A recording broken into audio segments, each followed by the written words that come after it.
TBC Esporte de volta, abraçando a audiência da TV Alegro, da RBC AM 1270, na nossa querida Rádio Brasil Central FM 90,1 e mandando para você também na sua tela as nossas redes sociais para você seguir, curtir a gente e não deixar de assistir a TBC onde quer que você esteja, tá bom? Compartilhe também, que é muito importante a sua audiência conosco. E agora a gente vai direto para a Série C, conferir como é que está a classificação dessa competição. Na tela para você, o Santa Cruz é o líder com 30 pontos, seguido do Vila Nova com 24, esse é o grupo A da Série C. Em terceiro lugar, a gente tem o Remo com 23 pontos, em quarto, o Manaus com 18, em quinto, o Ferroviário com 17, em sexto, o Jacuipense também com 17, em sétimo, o Paysandu com 16, em oitavo, 13 com 16, em nono, Botafogo da Paraíba com 12 e na última colocação, Imperatriz do Maranhão com apenas 1 ponto. E agora a gente vai ver como vão ser os confrontos desse grupo, que é o grupo do Vila Nova, nesse fim de semana. No sábado, às 5 da tarde, Botafogo da Paraíba joga contra o Imperatriz no Almeidão. Mesmo horário que o Manaus recebe o Ferroviário na Arena da Amazônia. 7 da noite, o Santa Cruz joga contra o Vila Nova no Estádio do Arruda. Esses são os confrontos que nós temos aí. E ó, o Vila terá esse confronto importante no fim de semana. Afinal de contas, o Vila é o dono da melhor defesa da Série C com apenas 6 gols sofridos. E vai enfrentar o líder Santa Cruz, que é do dono do melhor ataque. Já marcou 24 gols nessa competição. Então é um confronto ali especialíssimo que vai definir muita coisa nesse grupo aí do Vila Nova. E detalhe, a partida é fora de casa para o Colorado e o Fabrício falou sobre o assunto. Acho que a gente frisa bem durante a semana porque cada jogo é diferente. Nos preparamos para cada partida de acordo com o adversário que nós vamos enfrentar. Claro que contra o Ferroviário, depois de uma derrota dolorosa que nós tivemos lá no Ceará, tivemos uma motivação maior por toda a atmosfera que foi criada. E também acho que o Santa Cruz, por ter sido derrotado por nós, por ter feito um grande jogo aqui também, nos defendemos bem contra o Santa Cruz, eles criaram oportunidades, também tiveram chance de empatar e até de virar o jogo. Acho que vai ser um jogo muito bom, tanto para as duas equipes que jogam e deixam jogar. Então vai ser um espetáculo bonito aí para que o torcedor possa acompanhar e que nós possamos fazer uma grande partida, com menos erros possível, porque nós sabemos que os erros que vão influenciar no resultado da partida. Meninos, vocês acham que o Vila deve pensar na liderança dessa chave ou apenas em se classificar? Terminar líder é muito chique, né? Tá louco. Primeiro lugar, num grupo assim. Tem uma gordurinha. E esse Santa Cruz vai jogar com muita vontade contra o Vila. Primeiro, para manter a liderança. Segundo, porque foi o Vila o único time a bater no Santa Cruz. A mesma coisa que a gente falava de Vila e Ferroviário. Exatamente. Vai então, o Ferroviário bateu lá, pagou aqui. Então, vamos esperar. Até hoje, um torcedor, um amigo meu, o Dr. Sigmi Taniguchi, me perguntava, o que você acha que vai acontecer primeiro? O Vila perder um jogo ou o Goiás ganhar um jogo? O que você acha, Daniel?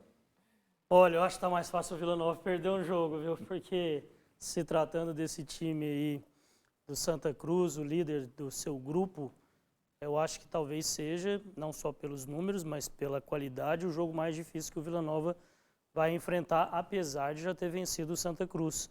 Depois disso, o Vila vai pegar os times que estão ali mais na parte de baixo da tabela, já classificado, então vai entrar em preparação para a próxima etapa. Vejo como fundamental, até por essa vontade que o Santa Cruz vai ter em vencer o Vila, em se vingar da derrota que sofreu, o único time que venceu o Santa Cruz, vejo como o jogo mais difícil. Então, não vejo impossível do Vila vencer, mas acho que o Santa Cruz acaba tendo um pouco de favoritismo, por isso a resposta de que o Vila possa perder antes do Goiás vencer uma partida. Sabe o que eu acho que vai acontecer lá? Empate. Empate. Né? A defesa do Vila é muito boa. Muito boa. Mas aí é o detalhe, o que pesa, o que faz mais diferença? Uma boa defesa, um bom ataque num confronto Mas deles? o Vila tem um time bem equilibrado. Embora o Pablo não jogue, que é um jogador que está atuando desde o começo, não joga, mas tem o Pedro Bambu ali que pode jogar, que é um jogador também eficiente, experiente. Né? Eu acredito assim, o resultado mais provável, e que é um bom resultado, não no que diz respeito a alcançar a liderança do grupo. Mas o empate, eu acho que não é mau resultado para o time do Vila Nova. Agora, para efeito de brigar pela ponta, é necessário vencer, porque se não vencer, vai ficar mesmo na segunda colocação, obrigado por ela. E a entrevista do goleiro do Vila Nova é nesse sentido mesmo, né, da importância. Isso talvez seja o fator mais importante nesse momento. É que o Vila está praticamente classificado, né, como é que se dizia antigamente, voo de cruzeiro, está naquela zona de conforto. naquela tranquilidade, naquela zona de conforto, e a gente vê que seus jogadores nas entrevistas estão demonstrando vontade, se sentem desafiados esportivamente para as partidas e devem continuar mesmo depois do jogo do Santa Cruz enfrentando os times lá de baixo. Eu acredito que o Vila Nova vença essa partida por um detalhe importante, que quando o Vila Nova venceu o Santa Cruz, embora tenha jogado em casa, o Vila não estava numa tranquilidade, tá? Que você queria falar céu de brigadeiro. Céu né? de brigadeiro, exatamente. Exatamente. Então o Vila não tinha essa tranquilidade, tem agora o time é mais acertado e ganhou ontem um reforço fora de campo. O técnico Bolívar, que teria contrato até o final de novembro, acertou a renovação até o ano que vem. Então isso aí já é um ponto em que o jogador sente a confiança, porque o seu comandante, que estava na iminência de não ficar, talvez aparecesse uma outra proposta, e agora, com a renovação, eles se sentem mais confiantes para uma boa partida. Por um detalhe, o Vila é visitante, quem tem que mostrar jogo, quem tem que vencer, realmente, para mostrar o fator casa é o Santa Cruz. Isso deixa o Vila Nova como franco atirador. Eu acredito num resultado melhor do que um empate, ou seja, uma vitória para a equipe do Vila. A pressão, então, fica toda para o adversário. Você viu como é que foi equilibrado? Eu acho que está empate. O Daniel acha que é possível o Vila perder. O Calazans acredita na vitória. Que bom, né? A gente vê que aí tem equilíbrio o jogo. Exato. Tem equilíbrio. Esse é o melhor jogo do grupo. São os dois melhores times do grupo. É um jogo de detalhes. Né? Então, eu acredito que são dois times candidatos a chegarem à Série B do ano que vem. E você acha que o Bolívar deve manter essa mesma escalação que ele vem utilizando? Alguma novidade? Temos Obrigatoriamente, ali, ele por causa- não contará com o Pablo, Claro. né? Apenas o Pedro Bambu, no meu ponto de vista, não sei nem se ele muda de ideia, mas eu acho que pode ter o Derli, ele pode colocar um volante ali, porque ele não vai colocar o Biancucci ao lado do Alain Mineiro nunca. Primeiro que ele já falou que os dois dificilmente jogariam juntos, né? Mas ele vai colocar um volante, tem o Bambu, tem o Derli, ele tem que optar por um. Para mim, o Pedro Bambu é o ideal. Também imagino que o Pedro Bambu seja o ideal pela experiência, né, Ivan? E até Exatamente. tem entrado, né? A liderança Do lado do que ele Dudu. tem. Tem entrado, ele entra e não compromete. O Dudu, nesse momento, está melhor na partida, mas ele tem a experiência que o Vila precisa para esse tipo de jogo. E você citou aí o Bolívar, ô Thaís, ele tem uma motivação a mais, né, para poder fazer uma boa atuação contra o Santa Cruz. Porque hoje apareceu no BID que ele teve seu contrato prorrogado. Ele tem contrato, ele tinha vínculo até o final da do temporada e agora tem vínculo até o final da Série Série C. Vamos falar de Goiás, então. O time esmeraldino que não vence há 9 jogos, sendo 8 no comando do Enderson Moreira. E o goleiro Tadeu deu entrevista e defendeu o trabalho e a permanência do treinador.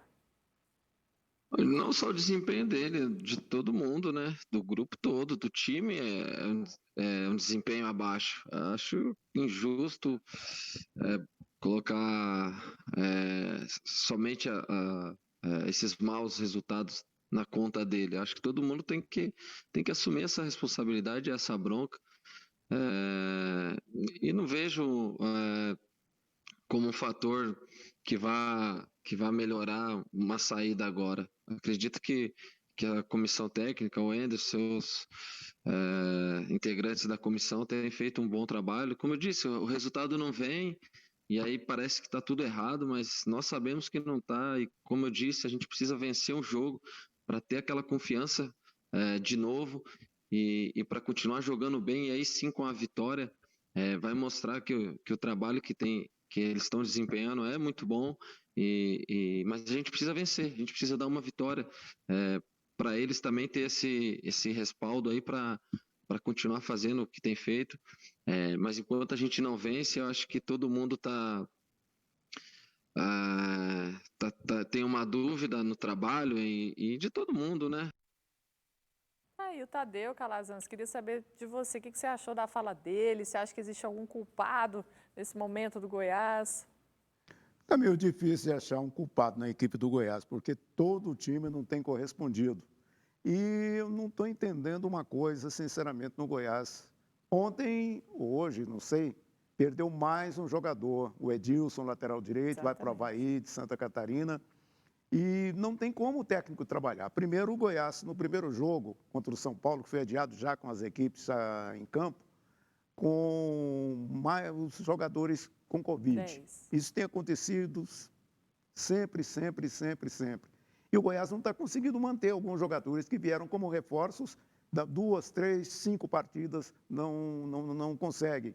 Então, além da circunstância que o Goiás vem enfrentando fora de campo, por uma circunstância que não é culpa dele, é culpa de uma pandemia que está pelo mundo todo. Mas não é um problema de treinador. Tem que se descobrir o que está acontecendo com a equipe do Goiás. Não consegue, os jogadores não conseguem centrar no jogo. Não sei, falta de confiança ou estão sentindo demais o peso dessas tantas derrotas e não estão podendo, pelas vias normais, achar o caminho da reabilitação. Evandro, te surpreende o Goiás perder um jogador para o Avaí? Você levando em conta a estrutura que tem o Goiás, salários que o Goiás paga em dia, jogando uma Série A, para você ir para um time que está disputando uma Série B, o Avaí hoje ocupa a 6ª colocação na Série B. Pode subir? Pode, mas está oscila demais o time do Avaí. Agora, a questão é financeira, né? Assim, tecnicamente, o Goiás perde porque o Edilson começava a jogar bem. Essa partida contra o Vasco, ele foi um dos melhores no time do Goiás, entre os 3 melhores jogadores do Goiás. E no momento que ele cresce, começa a resolver o problema dentro de campo, aparece uma situação. Aliás, é isso. Os jogadores, ele começa a jogar bem, os empresários ficam de olho numa transferência. Porque hoje clube de futebol virou passagem para jogador. Nenhum clube segura jogador. Quando vai fazer um contrato, já tem uma cláusula lá, que se aparecer uma proposta de um time tal de fora ou daqui mesmo, cobrindo a proposta que ganha aqui, já vai embora. Então, é uma situação complicada. E o jogador não condena também, não. Poucos dias atrás, a torcida estava lá reunida e ele era o cabeça ali e era o alvo da torcida, né? Tanto que ele se manifestou. Mas você sai daqui, pelo que falam, ele ganhava aqui X, ganha mais X, Y lá, algo em torno de 150 mil no Avaí. Até me admiro o Avaí pagar tanto numa Série B do Campeonato Brasileiro. Mas tem caixa porque o Avaí é um time que disputa a Série A, ele cai. Ele cai e ele tem dinheiro para se reforçar. O dinheiro que ele ganha um ano, ele aplica no outro, na Série B. E ele vai se mantendo assim. Quanto tempo tem que o Avaí está nesse sobe e desce? Né? Mas pelo menos chega na Série A. Não é pensar que o Edilson fez mau negócio, eu não sei. O Goiás também não está fazendo por merecer o jogador dar esse crédito de confiança ao clube, porque dentro de campo não está correspondendo. Sai Edilson, está sendo negociada a volta de Daniel Guedes, passou aqui pelo clube ano passado, não estava sendo utilizado no Cruzeiro. Chega para suprir bem essa posição, na opinião de vocês? Eu acho que tecnicamente não. O Edilson é superior. O Daniel passou por aqui, saiu por aquele problema do doping, foi suspenso. É um jogador que nasceu na base do Santos, aliás, ele tem vínculo com o Santos, está no Cruzeiro emprestado, trabalhou lá com o Enderson. Atualmente ele é reserva no time do Cruzeiro. Eu diria que ele é do mesmo nível do Pintado, nem a mais nem a menos. Sua opinião, Daniel? Para mim, cai muito, porque o Edilson, como o Evandro disse, vinha começando a jogar bem e eu acho que é um jogador mais capacitado que o Daniel Guedes. Então, nessa troca aí, acredito que o Goiás perde tecnicamente. Eu só acho que a gente tem que deixar claro algumas coisas. O Evandro está falando sobre a situação do Avaí, de uma proposta financeiramente melhor, e eu entendo que para o Goiás existe você não conseguir segurar um jogador e ter que liberar, e existe você não ter interesse no jogador. Para mim, o Goiás não tinha interesse no jogador, porque o Goiás sequer fez proposta para renovar o contrato do Edilson. O Goiás deixou que outro time chegasse com uma proposta de contrato e com uma proposta salarial maior. Então, imagino que se o Goiás quisesse realmente manter o jogador, ele teria feito uma proposta de renovação contratual e teria segurado o jogador aqui. Então, uma coisa é perder, outra coisa é não cuidar, digamos assim. Eu acho que o Goiás não tinha muito interesse no Edilson, o que eu considero um erro por parte da diretoria do Goiás. E vamos de Liga dos Campeões da Europa, então. A gente tem cenas agora da goleada de 5-0 do Liverpool sobre o Atalanta da Itália e também do Real Madrid de 3-2 sobre a Inter de Milão. Daniel, atualize a gente sobre os resultados de ontem e hoje, por favor. Vamos lá, Thaís, vou começar por ontem. O Shakhtar Donetsk foi derrotado, foi goleado pelo Mönchengladbach por 6-0. O Lokomotiv Moscou empatou com o Atlético de Madrid por 1-1. O RB Salzburg foi goleado pelo Bayern por 6-2, mais uma goleada do Bayern de Munique. Real Madrid venceu a Inter de Milão por 3-2. O Manchester City venceu o Olympiacos por 3-0. E o Porto venceu o Olympique por 3-0. Ainda ontem também, Atalanta e Liverpool. O Liverpool goleou por 5-0. Midtjylland e Ajax. O Ajax venceu por 2-1. Istambul, agora já os jogos de hoje. O Istambul venceu o Manchester United por 2-1. Resultado que o nosso comentarista e produtor aqui, Vitor Monteiro, comemorou bastante, porque ele é torcedor do Liverpool. O Zenit empatou com a Lazio em 1-1. O Barcelona venceu o Dinamo de Kiev por 2-1. O Ferencváros perdeu da Juventus por 4-1. O Clube Brugge, ele perdeu do Borussia por 3-0. O Sevilha venceu o Krasnodar por 3-2. O Chelsea venceu o Rennes por 3-0. E o Red Bull Leipzig venceu o PSG por 2-1, jogo que eu acompanhei uns pedaços e que mostrou que o PSG ainda precisa evoluir muito. Sem Neymar e sem Mbappé, né? Sem Neymar e sem Mbappé. Ô, Agora, gente, sim, os detalhes que eu vi, Thaís, nesses jogos. Primeiro, brasileiros em ação. O Rodrigo, ex-menino do Santos, salvou o Real Madrid. Vitória fundamental, porque se o Real perde, provavelmente não se classificaria. O Gabriel Jesus fez gol lá no time do Manchester City. E o grande destaque de ontem foi, sem dúvida nenhuma, um português chamado Diogo Jota. Esse menino tem 23 anos de idade. Ele estava no Wolverhampton, da Inglaterra, algo em torno de 285 milhões pagaram nele, né? Ele fez 3 gols na partida, já tinha feito mais um, né? São 4. Então, uma contratação assim, pior. O Firmino vai ter que aguentar um banquinho agora, porque dificilmente esse garoto vai sair. Já tem 7 gols em 10 jogos. Ô, Calazans, você já viu que toda vez que você vai falar de Liga dos Campeões da Europa, eu passo a bola aqui para o Daniel ou para o Vitor Monteiro se enrolarem com os nomes, né? Mas eu gostaria agora que o Daniel mostrasse toda a sua expertise para falar o nome completo do time do Istambul, por favor. Eu vou fazer melhor, Thaís. Eu vou fazer um giro aqui pela... Clube Bruges da Bélgica. Clube Brugge da Bélgica, mas eu vou falar aqui do Goiânia, que vai vencer no Operário pela Série D. Que mudança por 2-1. Puxa vida. É bem mais fácil de falar. Essa é da água para o Boa, vinho. Daniel, boa. Não. Além, E é nosso, né? é claro, Pessoal. é o Galo que ele joga. Não, Além nós de temos que dois dar uma resultados. acelerada, Dani. Tá, além de dois Não resultados muda de assunto. dos brasileiros, que é o Santos que está no intervalo, vai empatando em 0-0 com o Ceará, e o São Paulo, que vai empatando o primeiro tempo da Sul-Americana com o Lanús por 1-1. Tá bom, e ó, no próximo domingo, dia 8, a partir de 3 horas da tarde, a TBC vai transmitir as finais da etapa de Goiânia do circuito Futevôlei Brasil. Olha só, não perca. Domingo é dia de esporte na tela da TV Brasil Central.